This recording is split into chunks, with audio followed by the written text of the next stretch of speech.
मराठी अभिनेता नकुल घाणेकरनं अनेक गाजलेल्या मालिकांमध्ये काम केलेलं आहे. सध्या तो स्टार प्रवाह वाहिनीवरील ठरलं तर मग या मालिकेमध्ये सचिनची खलनायिकेची भूमिका साकारत आहे. अभिनेत्याच्या या भूमिकेला प्रेक्षकांचा चांगला प्रतिसाद मिळतोय. अभिनेता असण्यासोबतच नकुलनं कथ्थकचं प्रशिक्षणही घेतलं आहे. नातेवाईकांची टोमणे सहन करून न डगमगता नृत्य क्षेत्रातही नकुलनं स्वतःची एक ओळख निर्माण केली आहे. लहानपणापासून नकुलला नृत्याची आवड होती, मात्र त्याला कायम हिणवलं जायचं. याबद्दल अभिनेत्यानं महाराष्ट्र टाइम्स ऑनलाईनला दिलेल्या मुलाखतीमध्ये सांगितलेलं आहे. मुलाखतीदरम्यान नकुल घाणेकर म्हणाला की माझी आई गायिका होती, त्यामुळे आमच्या घरात सतत गाणी लावली जायची. त्यामुळे मी घरी डान्स करायचो. मी 2-2.5 वर्षापासून डान्स करायला लागलो. त्यावेळी माझ्या बाबांना त्यांच्या एका मित्राने सांगितलं की तुमच्या मुलाला कथ्थकचं प्रशिक्षण द्या, कारण तो जो डान्स करतोय तो साधा प्रकार नाहीये. तुमच्या मुलामध्ये काहीतरी कलागुण आहेत.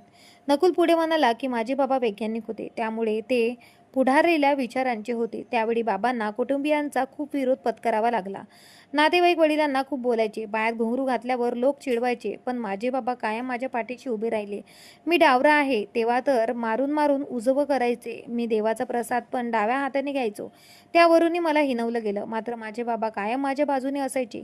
ते म्हणायचे, नाही द्यायचा प्रसाद नका देऊ, असं नाही वागायचं. नकुलनं काही वर्ष कथ्थकचं प्रशिक्षण बंद केलं होतं, मात्र त्यानंतर अभिनेता पुन्हा नृत्याकडे वळला. नकुल सोनिया परसुरे यांच्याकडे नृत्याचं प्रशिक्षण घेतोय.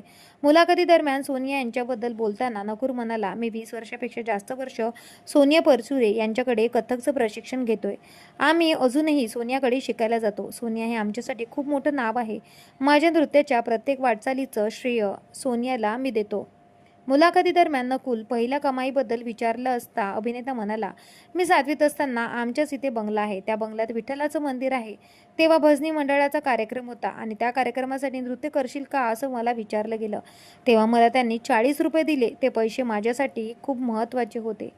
दरम्यान नकुल घाणेकरच्या कामाबद्दल सांगायचं तर त्यानं अजूनही चांद रात आहे, गाथा, नवनाथांची, स्वाभिमान, अगबाई सुनबाई, काय म्हणता सासूबाई यांसारख्या मालिका सिनेमांमध्ये काम केलं आहे. ठरलं तर मग मालिकेतील नकुल घाणेकर यांच्या खलनायक भूमिकेबाबत तुमचे विचार काय आहेत हे आम्हाला कमेंट बॉक्समध्ये नक्की सांगा आणि अशाच प्रकारच्या अपडेटसाठी चॅनलला नक्की सबस्क्राईब करा. भेटूया परत. धन्यवाद.